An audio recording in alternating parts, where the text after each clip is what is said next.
UP के लखीमपुर खीरी में BJP कार्यकर्ता के साथ मारपीट और फायरिंग का आरोप लगा है। कार्यकर्ता के मुताबिक सड़क पर काफी संख्या में युवक गाड़ियां खड़ी कर रास्ता जाम किए हुए थे।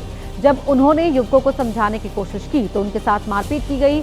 आरोप है कि बाद में करीब 50 की संख्या में युवक उनके घर के पास पहुंचे और गाड़ी में जमकर तोड़फोड़ की।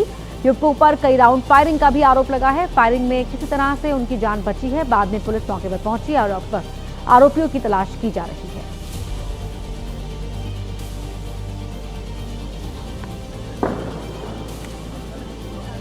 इंतजार करता रहा कि भाई अब हटें भाई छोटे बच्चे हैं अब हटेंगे। कोई नहीं हटा। मैंने हारन दिया। उसके बाद मैं गाड़ी से निकला। मैंने कहा क्यों ये लोग सब लोग तुम लोग गाड़ियां हटा रहे हो। उसके बाद भी इन लोगों ने गाड़ियां नहीं हटे और कुछ गाड़ियां हटी भी तो ये सब लोग एक साथ आके मुझको वहां पे मेरे साथ मारपीट करने लगे। यूपी पुलिस का ऑपरेशन लंगड़ा जारी है, जिसके तहत एक बार फिर कई जिलों में पुलिस और बदमाशों के बीच मुठभेड़ हुई और पुलिस ने कई शातिर बदमाशों को गिरफ्तार किया। पहली तस्वीर बागपत जिले से सामने आई है, जहां पर सॉफ्टवेयर इंजीनियर समेत 4 लोगों को गोली मारने वाले बदमाशों को पुलिस ने मुठभेड़ के बाद गिरफ्तार किया। पुलिस की जवाबी कार्रवाई में 2 बदमाश गोली लगने से घायल हो गए, जबकि पुलिस का एक सिपाही भी गोली लगने से घायल हुआ है। पुलिस ने सभी घायलों को अस्पताल में भर्ती कराया। तो फायरिंग का एक और आरोपी पकड़ा गया है मेरठ से, जहां हसनापुर इलाके में पुलिस की बदमाशों के साथ मुठभेड़ हुई और पुलिस ने पाली गांव में हुई फायरिंग के आरोपी आशीष उर्फ मास्टर को अरेस्ट कर लिया। पुलिस पर फायरिंग कर भाग रहे आशीष को जवाबी फायरिंग में गोली भी लगी है। पुलिस ने उसके पास 315 बोर का तमंचा बरामद किया है। और तीसरी तस्वीर है बलिया की, जहां पर पुलिस ने कुल्हाड़ी से हमला कर युवक की हत्या के आरोपी अभिनंदन राजभर को एनकाउंटर के बाद गिरफ्तार किया है। अभिनंदन राजभर को भी दाहिने पैर में गोली लगी और उसे इलाज के लिए अस्पताल में भर्ती कराया गया है।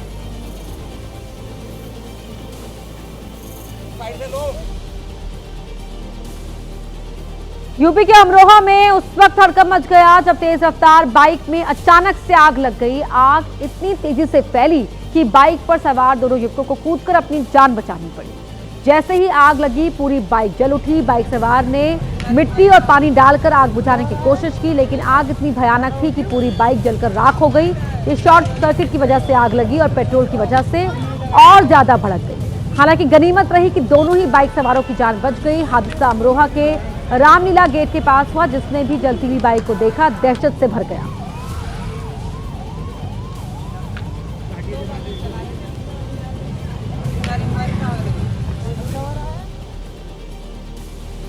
यूपी के प्रतापगढ़ में छापे के दौरान पुलिस को इतने नोट मिले कि पुलिस वाले गिनते गिनते थक गए। दरअसल पुलिस ने एक ड्रग तस्कर के ठिकाने पर छापा मारा था। यहां से बड़ी मात्रा में गांजा भी मिला है। जिस वक्त पुलिस का छापा पड़ा उस वक्त घर में तस्कर मौजूद थे और गांजा स्मैक के साथ नकदी को ठिकाने लगाने की कोशिश कर रहे थे। पुलिस अंदर घुसी तो उसके सामने नोटों का बड़ा जखीरा था। कैश गिनने के लिए बड़ी संख्या में पुलिसकर्मी लगाए गए। जब उनकी हिम्मत जवाब देने लगी तो कैश गिनने की मशीनें लाई गईं और आखिर में पता चला कि तस्कर के घर से मिला कैश 2 करोड़ 1 लाख से भी ज्यादा है। छापेमारी के दौरान पुलिस को 6 किलो गांजा और 577 ग्राम स्मैक भी बरामद हुआ। इस मामले में पुलिस ने 2 महिलाओं समेत 5 लोगों को गिरफ्तार कर जेल भेज दिया है। पुलिस के मुताबिक पूरा परिवार ड्रग तस्करी के धंधे में शामिल था। इधर पुलिस की कार्रवाई पर समाजवादी पार्टी के प्रमुख अखिलेश यादव ने पोस्ट कर कहा कि देखो कहीं लौटाना ना पड़े, पुलिस को लेने के देने ना पड़ जाएं। पुलिस ने महत्वपूर्ण लोगों से पंगा ले लिया है, जिन्हें सेवन के बाद सब चंगा दिखता है। तो राजेश मिश्रा जो ड्रग्स तस्कर है वो जेल में बंद है। उसके घर से पुलिस को 2 करोड़ से ज्यादा का कैश मिला। इतना ही नहीं 3 लाख की कीमत का 6 किलो से ज्यादा गांजा भी मिला है। पुलिस को 500 ग्राम हेरोइन भी मिली है। इसकी कीमत करीब 1.25 करोड़ बताई जा रही है। तो ये सब कुछ बरामद की हुई है। ड्रग तस्कर जो जेल में बंद है राजेश मिश्रा, उसके घर से। और नोट इतने मिले कि यहाँ पुलिस को नोट गिनवाने के लिए मशीनें तक मंगवानी पड़ गई है। अब बढ़ते हैं आगे, बात कर लेते हैं यूपी के बुलंदशहर की, जहां से एक ऐसा वीडियो सामने आया जिसे देखकर हर कोई हैरान रह गया। यहां कुछ युवक बीच सड़क पर एक थार की छत पर खड़े हो गए और वहां से नोटों की बारिश करने लगे और इन नोटों को लूटने की होड़ मच गई। इस दौरान उस सड़क पर भारी भीड़ जमा हो गई। ये घटना थाना पहासू क्षेत्र के अलीगढ़ रोड पर हुई। जहां एक बारात की चढ़त चल रही थी। इसी दौरान 3 युवक उस थार की छत पर चढ़े और वहां से उन्होंने नोट लुटाना शुरू कर दिया और उसे लूटने के लिए लोगों ने कोई कसर नहीं छोड़ी। इस वजह से वहां पर लंबा जाम लग गया, जिससे आम लोगों को काफी परेशानी का सामना करना पड़ा। बिहार के समस्तीपुर में वीवीपैट की पर्ची फेंके जाने के विवाद में नया मोड़ आ गया है, क्योंकि जो वीवीपैट की पर्चियां कूड़े में मिली थी, उसको लेकर अब बिहार सरकार के मंत्री और जेडीयू उम्मीदवार विजय चौधरी के समर्थकों ने सोशल मीडिया पर एक सीसीटीवी फुटेज जारी कर आरजेडी पर गंभीर आरोप लगाए हैं। जारी वीडियो में कथित रूप से नगर पंचायत सराय रंजन के एक सफाई कर्मी को वीवीपैट पर्ची चोरी करते हुए देखा गया है। जेडीयू के समर्थकों का दावा है कि सफाई एजेंसी का पर्यवेक्षक आरजेडी के नेता का चाचा है और आरजेडी के पूर्व प्रखंड अध्यक्ष का भाई है। वहीं आरोप है कि मॉक पोल के दौरान जो पर्चियां सीसीटीवी की निगरानी में रखी गई थी, उन्हें सफाई कर्मी चोरी छिपे लेकर गया और अब जेडीयू ने जिला प्रशासन और चुनाव आयोग से इस मामले की जांच कर दोषियों पर कड़ी कार्रवाई की मांग की है।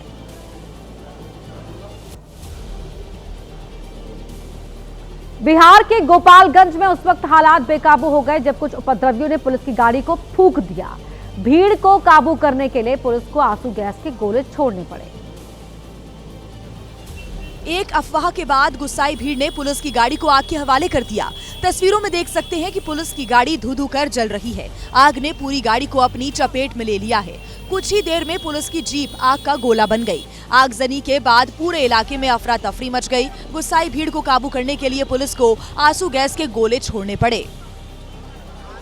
बताया जा रहा है कि सड़क हादसे में स्कॉर्पियो से 3 लोग जख्मी हो गए थे, जिसके बाद पुलिस की गाड़ी स्कॉर्पियो का पीछा कर रही थी।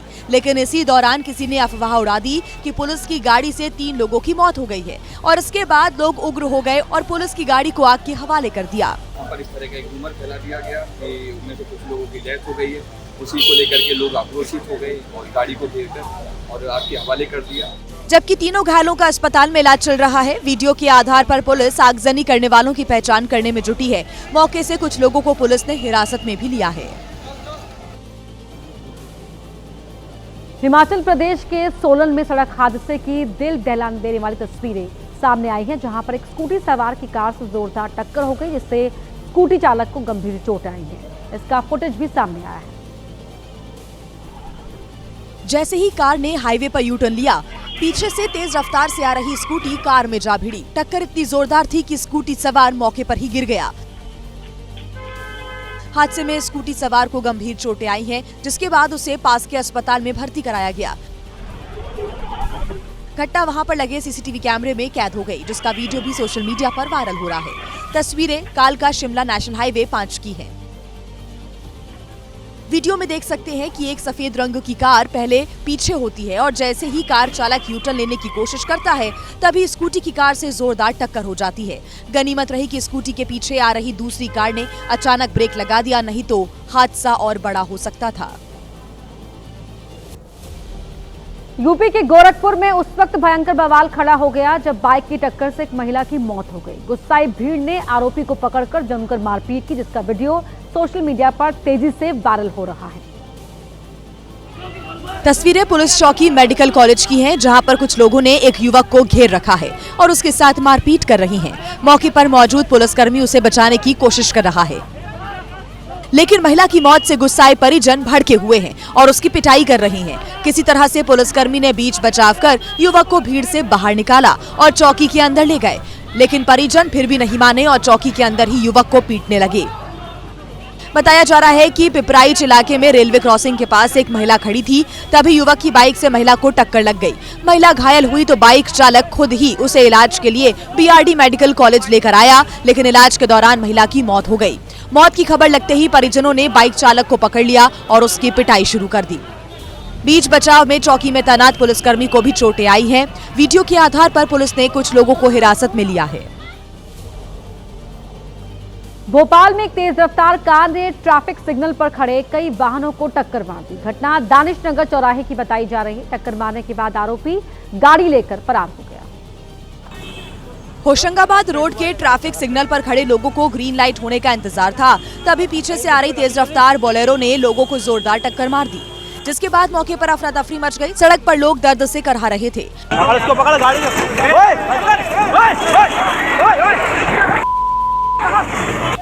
ट्रैफिक सिग्नल पर लोगों को टक्कर मारने के बाद एक बार बोलेरो सवार गाड़ी से नीचे भी उतरा, लेकिन तुरंत ही वापस गाड़ी में बैठा और गाड़ी लेकर फरार हो गया, जिसके बाद स्थानीय लोगों की मदद से घायलों को अस्पताल पहुंचाया गया। टक्कर मारने वाली कमर्शियल गाड़ी किसी सरकारी विभाग से अटैच बताई जा रही है। इस पर 2 लाउड स्पीकर लगे हुए हैं। खबरों के मुताबिक पुलिस ने हादसे के बाद गाड़ी लेकर भागे ड्राइवर को पकड़ लिया है।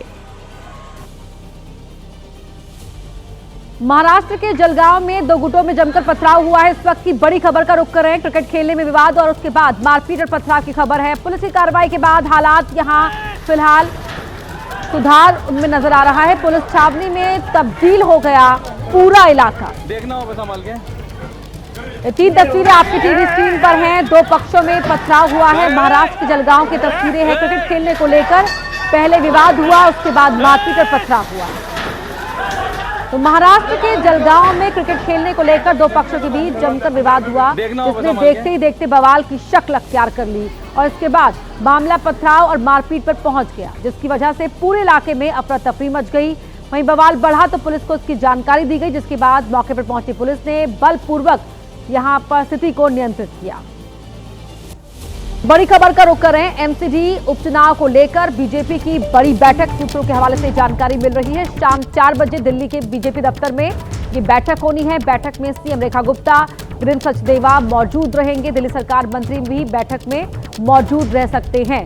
बैठक में उपचुनाव के प्रत्याशी भी शामिल हो सकते हैं। दिल्ली नगर निगम की 12 सीटों पर 30 नवंबर को उपचुनाव होना है। कल बीजेपी ने जारी की थी उपचुनाव में प्रत्याशियों की सूची और ये बड़ी बैठक की जानकारी मिल रही है सूत्रों के हवाले से। शाम 4 बजे दिल्ली बीजेपी ऑफिस में ये बैठक होने जा रही है।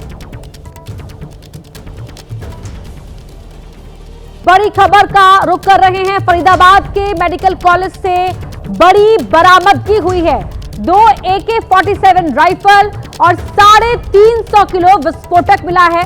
जम्मू कश्मीर पुलिस की हरियाणा के फरीदाबाद में ये बड़ी कार्रवाई मेडिकल कॉलेज में डॉक्टर अदील के लॉकर से ये बरामदगी हुई है।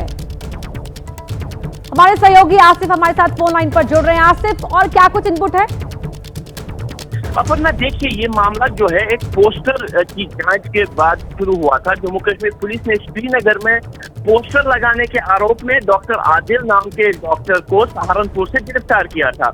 उससे मिली जानकारी के आधार पर गवर्नमेंट मेडिकल कॉलेज अनंतनाग में उसके एक पुराने लॉकर से जब AK-47 बरामद की गई, उसके बाद पुलिस की जांच और तगड़ी हो गई, जिसके बाद अनंतनाग से ही एक अन्य डॉक्टर को पुलिस ने हिरासत में लेकर उससे पूछताछ की और दूसरे पकड़े गए डॉक्टर से मिली जानकारी के आधार पर ही हरियाणा के फरीदाबाद में ये छापेमारी की गई है, जहां पे 2 AK-47 और बड़ी मात्रा में RDX विस्फोटक बरामद होने की बात अब सामने आई है। और जम्मू कश्मीर पुलिस ने इस पूरे घटनाक्रम की पुष्टि करते हुए कहा है कि अगले कुछ घंटों में ही एक बहुत बड़ा खुलासा जम्मू कश्मीर पुलिस की तरफ से किया जाएगा, जिसमें एक बड़ी साजिश को किस तरीके से जम्मू कश्मीर पुलिस ने विफल कर दिया, ये बात सामने रखी जाएगी। लेकिन कहीं न कहीं एक छोटा सा मामला, जो कि एक जैश-ए मोहम्मद के पोस्टर श्रीनगर शहर में लगाए जाने की जांच जो जम्मू कश्मीर पुलिस कर रही थी, वो एक बड़ी आतंकी साजिश को बेनकाब करने की में बदल गई है।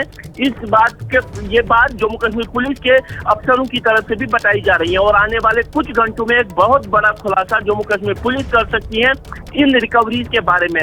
अभी तक जो विस्फोटक पकड़े गए हैं, सूत्रों के मुताबिक तकरीबन 300 किलो से ज्यादा विस्फोटक, 3 AK-47 राइफल और अन्य सामान बरामद किया गया है। लेकिन चूंकि अभी ऑनगोइंग इन्वेस्टिगेशन है और कुछ और गिरफ्तारियां भी हो सकती है, इसीलिए पुलिस ज्यादा जानकारी साझा करने के लिए तैयार नहीं है। लेकिन वरिष्ठ अधिकारियों का ये कहना है कि अगले 3 से 4 घंटे में इस बड़ी घटनाक्रम के बारे में एक स्पष्ट जानकारी, पूरे एक डिटेल जानकारी जो है साझा की जाएगी। अपर्णा, जाहिर तौर पर आसिफ, जब एक पोस्टर की जांच करते हुए पुलिस यहां तक पहुंच गई है, इतनी बड़ी बरामदगी है ये कि 300 किलो से ज्यादा का विस्फोटक यहां से मिला है, 2 AK-47 मिली है, एक और डॉक्टर जो डिटेन किया गया है उसको लेकर कोई इनपुट, और क्या इसी कॉलेज में क्या कोई और भी संपर्क सूत्र या नेटवर्क का हिस्सा हो सकता है डॉक्टर आदिल का? देखिए, अब जो जांच का दायरा है वो काफी ज्यादा बढ़ गया है और अभी तक अगर सूत्रों की माने तो 3 डॉक्टर्स जो है वो अभी तक पकड़े गए हैं। पहला डॉक्टर जो पोस्टर जो FIR था उसका मैं पकड़ा गया था, उसका नाम डॉक्टर आदिल है। वो MD है जनरल मेडिसिन के और सहारनपुर के एक प्राइवेट हॉस्पिटल में काम कर रहे थे।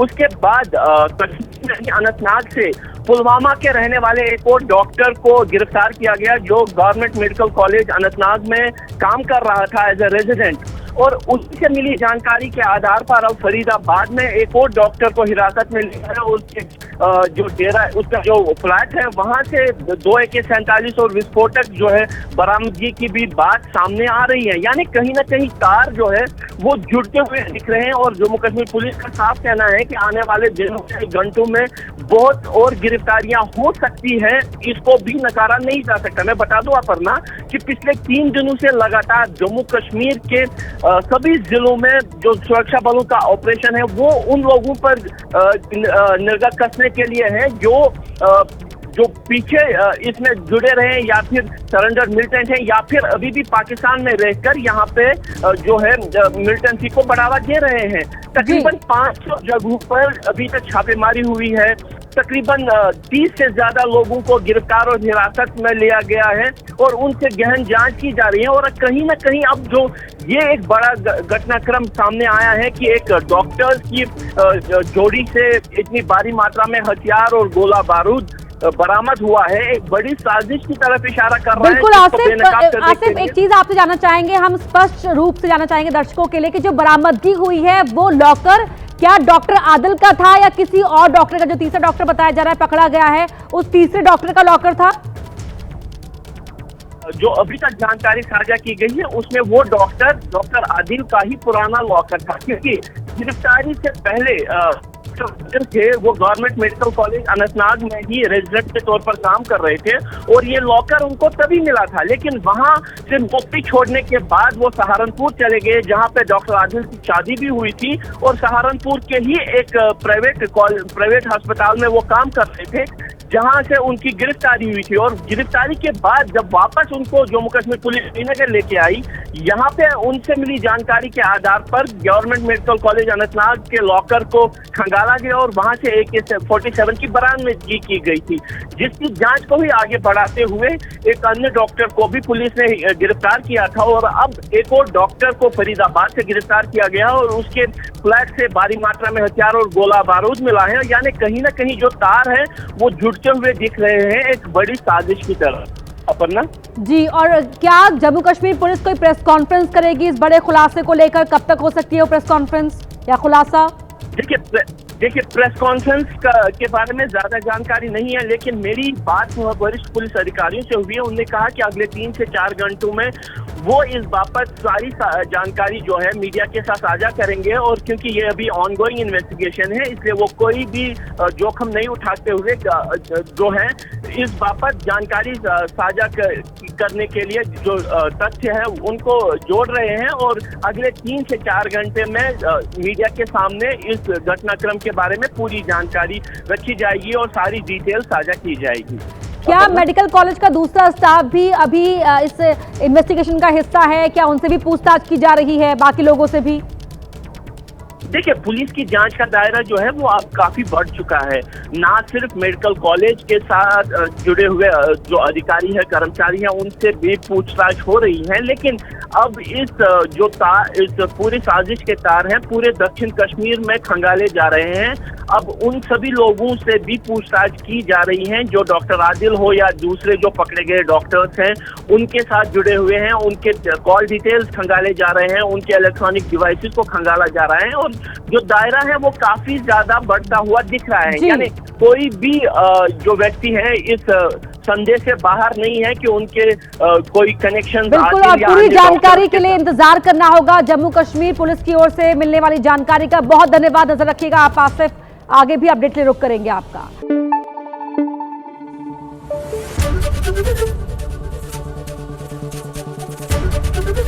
ABP न्यूज आपको रखे आगे।